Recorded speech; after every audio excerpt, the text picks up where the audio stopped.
My name is Cyrus Daruwala. I'm Singaporean. Standard, good, stable life.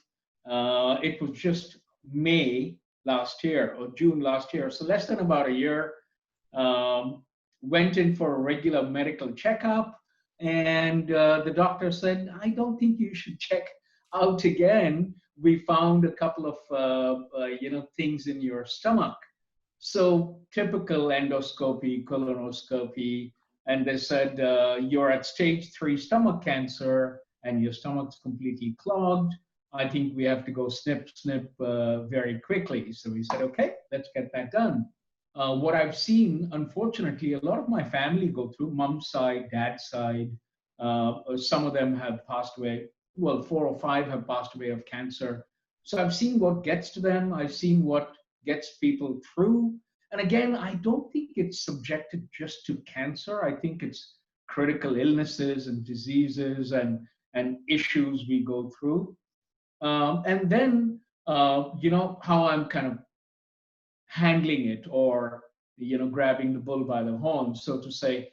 And it's not really rocket science, guys. So that's what I wanted to share with you. So anywho, chronologically, May or June detected. Sometime in the middle of June last year, had the surgery done. It's called a subtotal gastrectomy, which means they cut off about 70% of my stomach, 80%. Uh, and and then we started almost maybe about 20 odd rounds of chemo. Things were going okay, and it was at the tail end, October, November, 4 months of a huge amount of duress. The body had dwindled, of course. And then came December, parents, we all went for a quick holiday. Came back from a holiday in Thailand, feeling all energized and refreshed, and very thankful that I had this opportunity to fight it. Did the PAT scan, and they said, well, bad news, we found some more lumps exactly where we dissected your stomach. So, another disappointment. You're like, damn, I thought I was over that. So another surgery, at this time around the duodenum. So they had to remove a certain part of it and bits of that. Again, radiation, an extensive amount of radiation. I think almost about 30 zaps. Come fast forward again, May or June. So it's been 1 year, 2 or 3 surgeries. I have a port permanently put here through which my intravenous goes in. And then in June, when I was feeling very upbeat, which is just a month and a half ago, they said, great news, stomach is completely clear. This was end of May, sorry. But we found all 3 areas, apparently, of the liver has some bright yellow patches. So we believe that the spread has gone to the liver. And then we did the PAT scan. My cancer markers were sky high. That kind of confirmed. PAT scan plus blood confirmed that it was liver. So day 1, walk in. Now, if you're lucky and there's nothing awry, and God forbid something is happening, handle it like you would handle anything else, guys. It's news, So my first thing is don't self-analyze so much. Why, God, what did I do wrong? I'm such a nice guy. I'm such a nice girl. I've done everything well. I'm so law-abiding. I pay taxes. I pray. I'm healthy. I run. I eat. Yes. There's a whole lot of things you can throw. Shit happened. It's real. Now, if you were a chronic smoker, if you are just disregarding health, if you're completely in denial of your weight or what you eat, no exercise, then you're asking for trouble. But I think these doubts and questions come in the mind of people who are healthy. Now, I was moderately healthy. I mean, I was active. I was always traveling. Work was going great. I could run 10 kilometers. I could do McCreechy. I could up, down, here, there, everything. All of the vital signs were like a 30-year-old when I was just turning 52. So why me? But it wasn't self-doubt that kicked in. It was just that first instance when Dr. Khan, my surgeon, looks at the thing, and I mean, I was again lucky. A couple of friends, cousins, family was with me. They said, "Sorry, stage 3, it's clogged." So it is a shock. There's no other way to describe that first feeling, shock. I'm like, oh my God, really? You don't think it will ever happen to you? And especially the big C, cancer. I mean, that's like the ultimate death sentence. There's the stigma in families, in societies worldwide. Cancer equal, oh my God, how could it happen? Um, I don't think you should firstly handle news that way. It's partly our society, partly even the way the doctors like, sit, we need to talk. I'm like, what happened? You have cancer. I'm like, okay, so why the broody face? I mean, I have appendicitis. You come out and say you have appendix. I have liver cirrhosis. You said your liver is infected. But why is it? I'm so sorry, but you have cancer. So I think that is the first step. Like, oh, what happened? I've never been the broody type. A lot of people are. That's just the way you were born. That's just the way you are. That's just the way the family and society may be, and all very melodramatic. Luckily for me, we were not. We were realist. We were medically inclined. Like, shit, this is big bad news. What do we do next? So, to be honest, maybe that first day or half a day when you receive the news, and I was shocked, I was a little teary. I'm like, 14-year-old child can't leave now, 80-year-old parents can't leave them. So the first instance is gotta fight, gotta handle it. So then I don't know what you can do to bring reality upon you, but you have to. God forbid, we have all lost family members. And here's the unfortunate part, every day we will. I just got news this morning at 10 a.m. A 35-year-old cousin of mine passed away. Restaurateur, successful, two adorable kids. He passed away of a massive coronary attack at 35. And this was at 10 a.m., an hour and a half ago, I find out. Shit happens, guys, all the time. It's a massive shock to the family, but it happened, and you have to go and overcome that. Self brood, self doubt, self sympathy, surrounding sympathy is just a complete wasted emotion. Come here. How can this happen to you? You're not helping the person. I said, dude, so sorry. Darling, I'm sorry to hear that. We will overcome this. Start. If your ecosystem is positive, you seep in a little bit of, I don't know, I mean, encouragement maybe. But if you yourself are like, oh, now I'm gone, I'm leaving it to God, sorry, buddy, wrong start. Really, you're going the wrong way day one. So stop right there. That's the first thing I kind of inherently had. So luckily it came to my rescue, so to say. Look, guys, it's not easy, and I'm not going to make it sound easy, but there is no choice. So why don't you just negate all of that? Why? What have I done wrong? And doubt. I did everything by the yes. A drug lord lives happily ever after in Miami with boats and yachts and gold chains, and a good person dies at 35. Again, I'm sorry, this sounds crude, but shit happens. Very healthy NS man, running, fit, active, at the pinnacle of his youth, dies of a heart attack, and a very obese, overeating person who's never run in his or her life continues to live.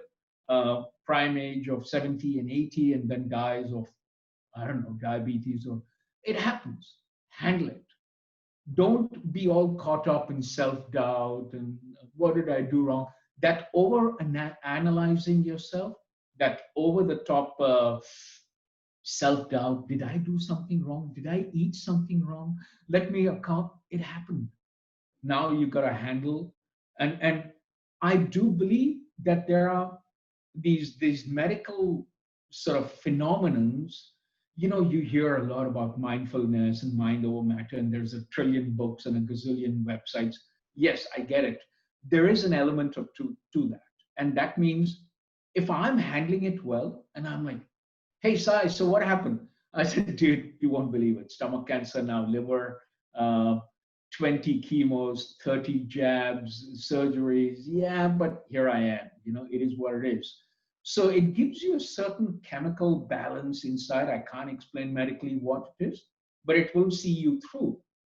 And then you start becoming a little bit more accepting and a little, look, it can hit me again in another part, and eventually two things will come. I'll maybe be a cancer survivor or I'll pop it. Let even that brutality of life, maybe I'll live 7 8 years, maybe I'll live 10 years, maybe I don't know. So why overanalyze what's going to happen, as long as you're doing everything by the book now, with yourself to begin with the family to begin with the preparedness to begin with, that will give you a sense of, okay, I'm handling it okay. And it'll cascade on to becoming more and more positive, and then it'll transcend onto people. And when they see you being responsive and normal-ish or healthy-ish, then maybe they'll respond accordingly. I don't know. It's a vicious cycle. So number one, self-doubt, brood, why? I don't get it. Please just cut that off like gangrene. It's of no use. It's a wasted emotion. It's a wasted sentiment. So, so those kind of preparednesses kind of see us through one less worry. And then your mind, one less worry. And then your surroundings, one less worry. Good medical attention, one less worry. And then the checklist becomes a little bit more bearable. And then you start to focus on saying, okay, I've got a fighting chance. What do I do? Let's go fight that way. So that's really how I handle it. It's ongoing. My treatment will go on until end of August or September. Then another set of scans. You're always in remission. You're never cancer free, as they say. You live with it. So come end of August, I'll find out what have I controlled versus where now it's gone to. And then, yeah, another regime begins. Suddenly it could be nothing for a few weeks or months. Suddenly it could pop up in the PAT scan, something else has come up. Just have to handle it. We are in it. Hopefully, a lot of you who have dialed in are curious and not going through it. But if you're going through it, that's what helped me. I'm sure you have your own story around what's helped you, and how you overcame it. So yeah, there are some questions, and if There's it's some. okay, I'll just read them out, and then you can Sure. jump right at it. So thank you for sharing, Cyrus. How do you manage your emotions through all this? Like I said, I mean, emotion is a state of mind, right? Okay, I'll give you an example without taking any names. I have an American friend. He is 6'2", massive boy, good-looking kid, successful, has a ranch in Montana. And guess what? He's manic depressive. I'm like, how is this possible? He's here in Singapore. And I mean, what's getting to you? Dude, I'm so alone. I'm like, oh my God, are you serious? Of all of the things that people worry about, you worry about the fact that you're whatever 40 or 50 and you're single and you don't have a companion in your life. And so I don't know. I mean, an emotion is a personal thing, isn't it? You want to boggle yourself down with the one or two things that is not correct in your checklist, or you want to look at the 50 other things. So, for example, put me in the spot. Cyrus, gun to your head. Go through the cancer again or lose both your eyes. Cancer, I'll take it. I don't want to be blind. So I'm looking at it, could have been worse. I could have been crippled. A very dear athlete friend of mine, he's a swimmer. He was the Singapore national team, and we grew up together. We were Navy people. He dived into Pulau Ubin. He went swimming. He hit a rock. He's paralyzed waist down. Up till now, at my age, at 53, he's in a wheelchair.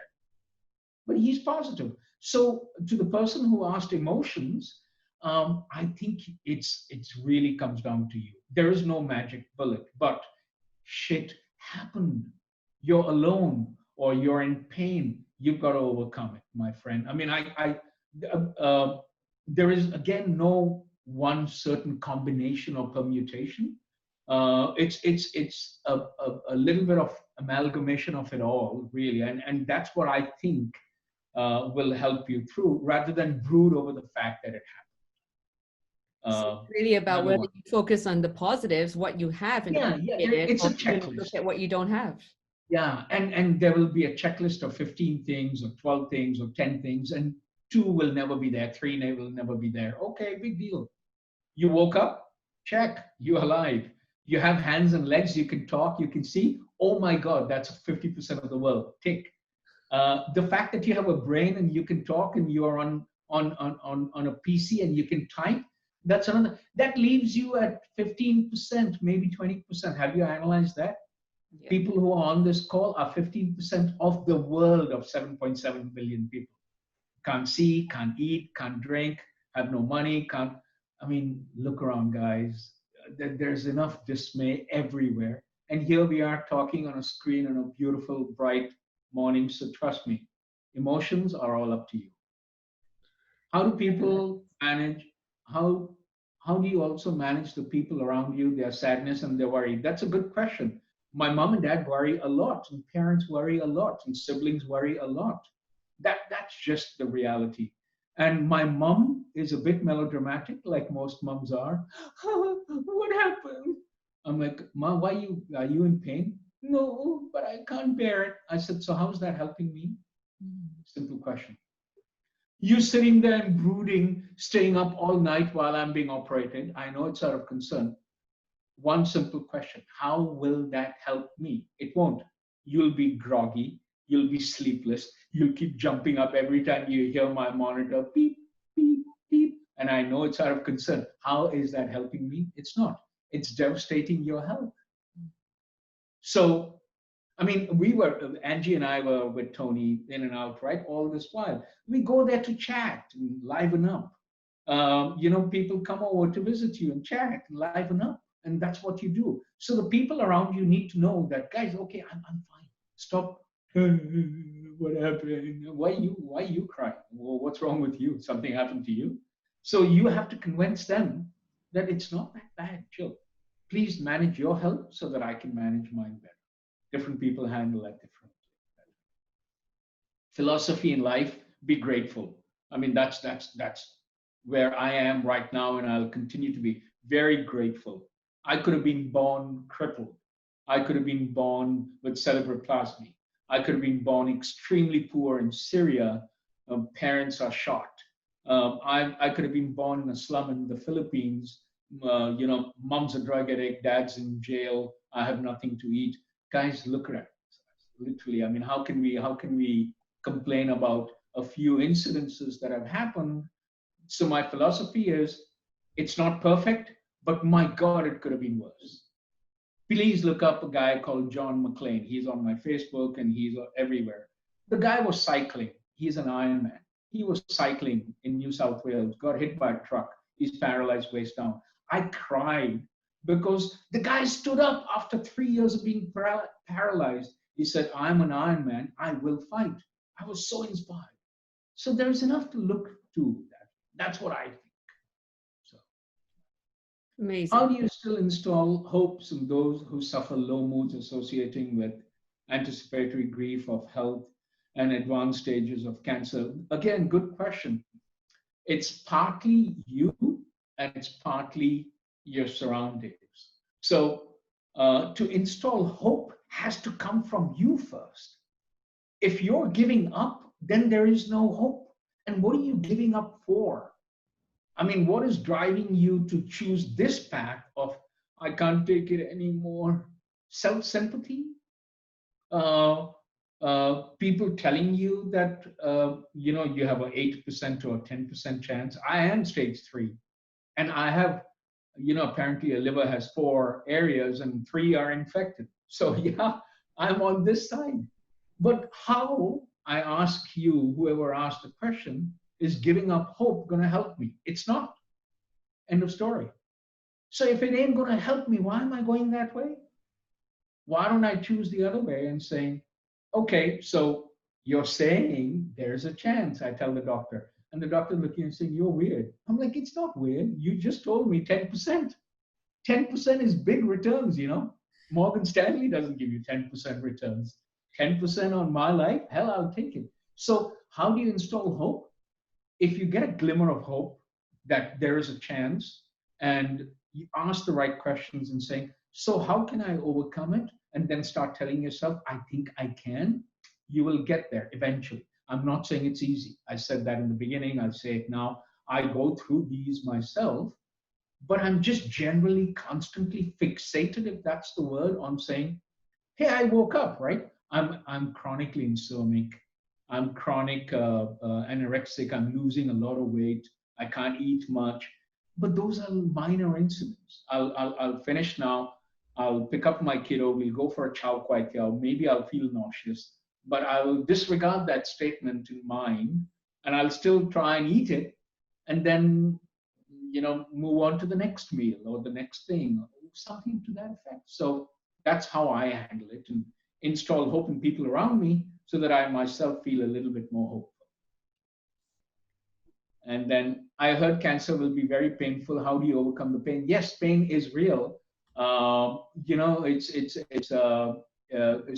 has asked that question. So different regimes of chemo that I went through when they were subjecting me to those chemicals, and I have enough graphic photos to show you, but I spare you those details.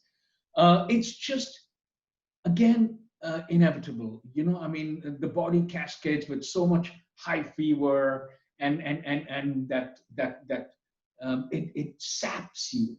And then, of course, the doctors, all they can do is subject you with more painkillers and neurosuppressants so that they take away the symptoms.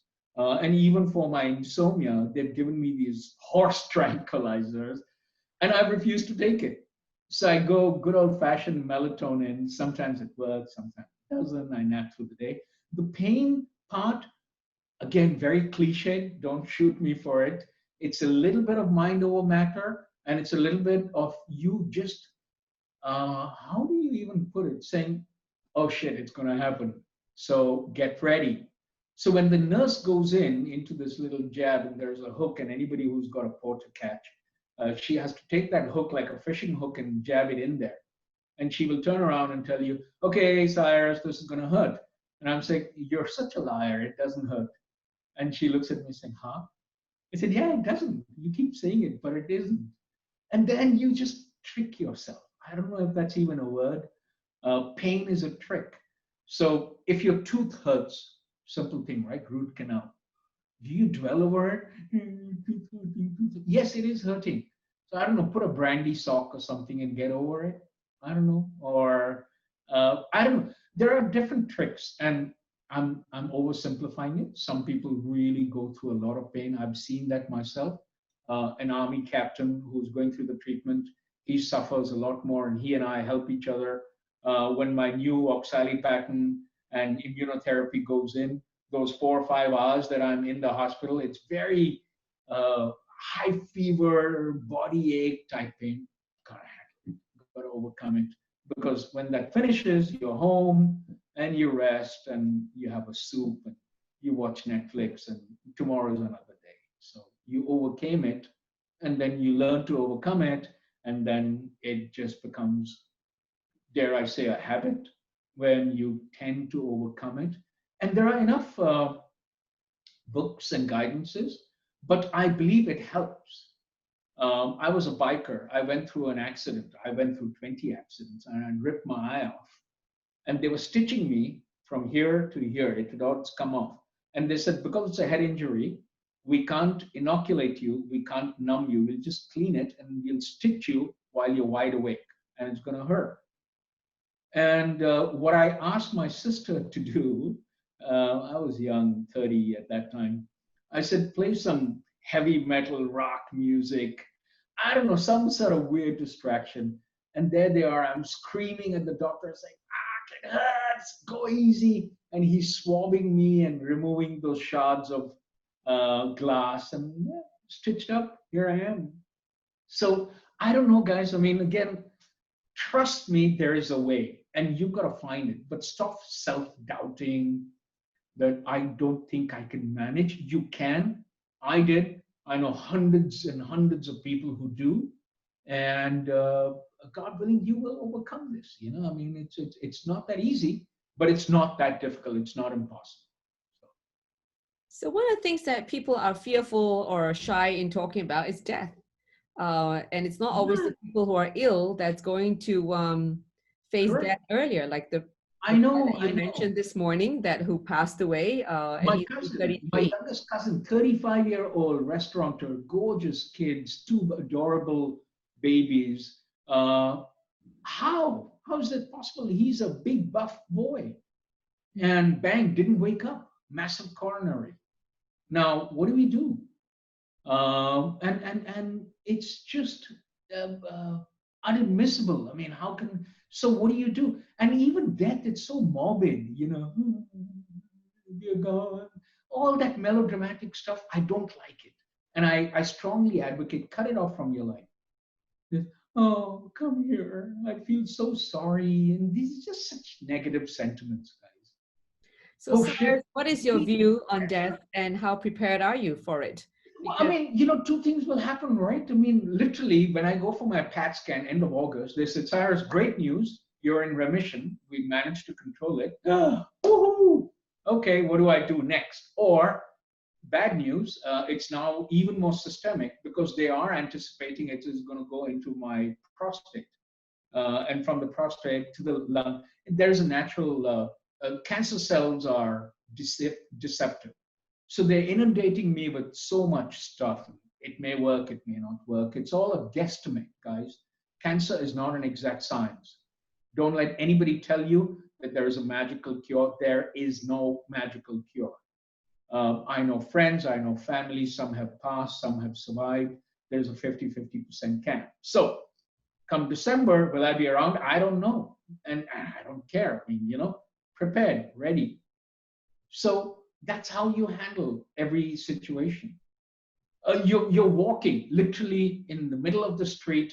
Uh, you're jogging, and some idiot comes and bangs into you, and you're dead. What are you going to do? How can you be prepared for that? You can't be. And what are you going to do? Brood your entire life? Oh, it's gone. No, it happened. Shit happened. Move on. That kind of thing. So that is just another incident. It happens, honestly.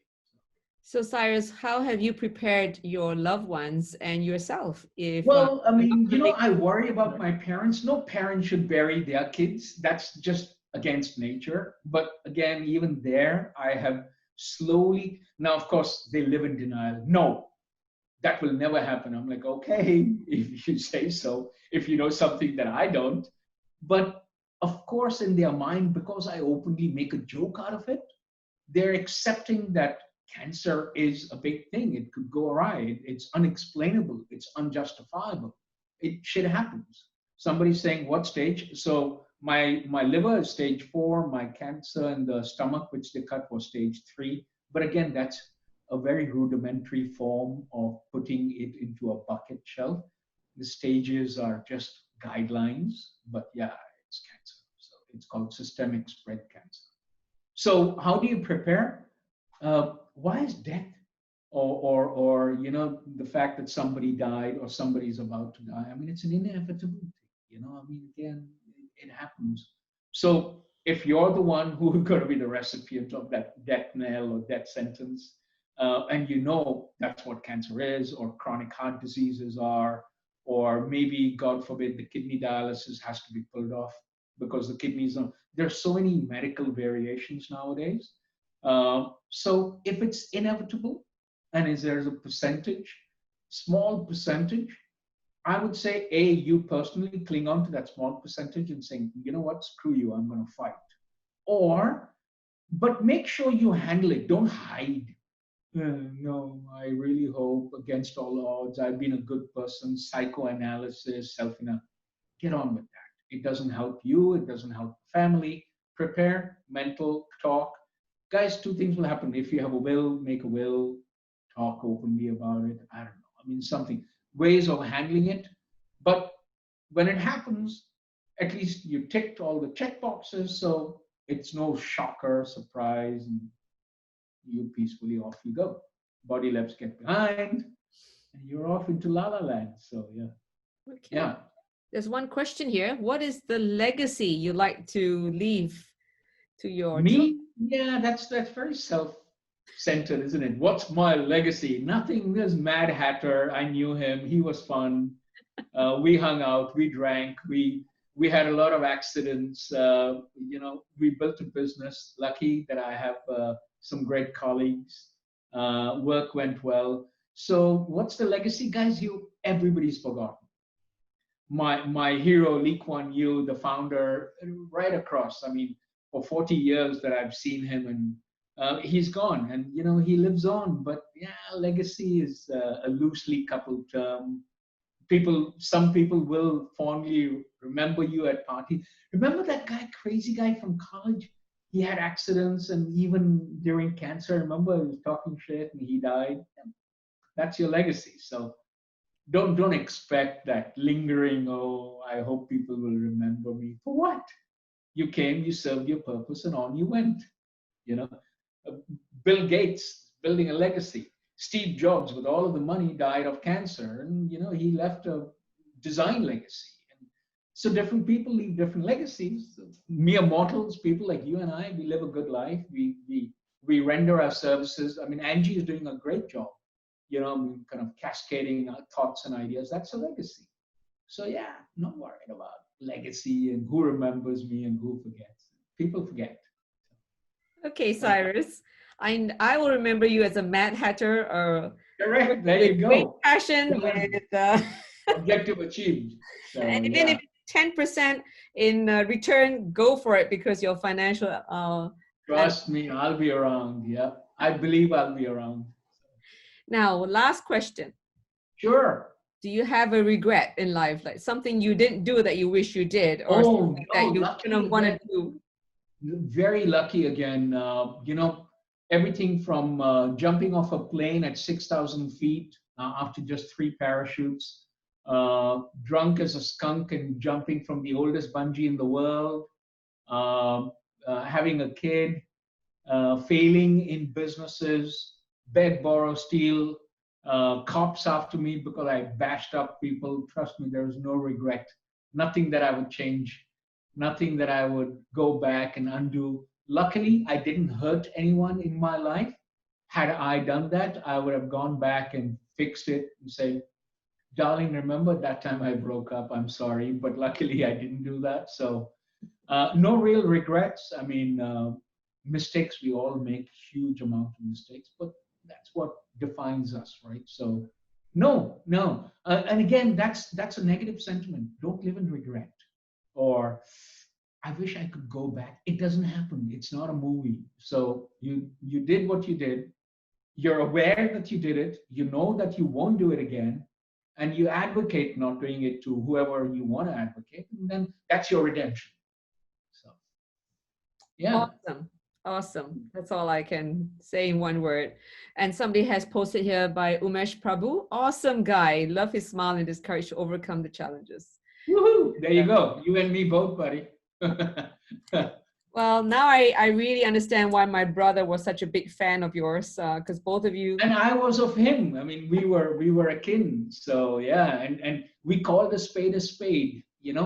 Political correctness and being embarrassed about saying it. Hey, you're really fat. Do something about it. Why feel bad about it? It's not a disease. Stop freaking smoking. You're selfish. It's not you that you're killing. It's the family that you're around that you're killing. You have the right to say it. So Tony and I called a spade, and which is why we got along. So. Now, is there anything you want to say? Because you don't worry about saying whatever you want to say anymore. So go for it. Honestly, guys, be positive and taking whatever comes your way, and then look at the back. So many people disadvantaged. You're so ahead. That kind of thing. And then the pain, the discomfort, those are real. I get it. But there are little tricks that you can do to overcome that. And of course, make people around you aware that it's not so bad, and then they feel that it's not so bad. but self-brood and self-doubt cascades, and the entire negative environment becomes even more festrous, and people are worried and looking at you with puppy eyes and wasted Thank you. I know that question that came up, but he has really answered that. So you could actually replay this video on Facebook. And I also like to invite everyone to register for the free pass to the Singapore Mindfulness Conference, because it is about developing the mind, increasing resilience. And look at Cyrus, he is an icon of mental resilience, right? His body may not be as strong as it used to be. It has some defective parts, but his mind is completely coconut juice, positive, resilient, and still passionate for life. So thank you once again, Cyrus, for thank you guys. Thank you very much. Giving us your time and inspiration. Thank you, Angie. Sincerely appreciate it.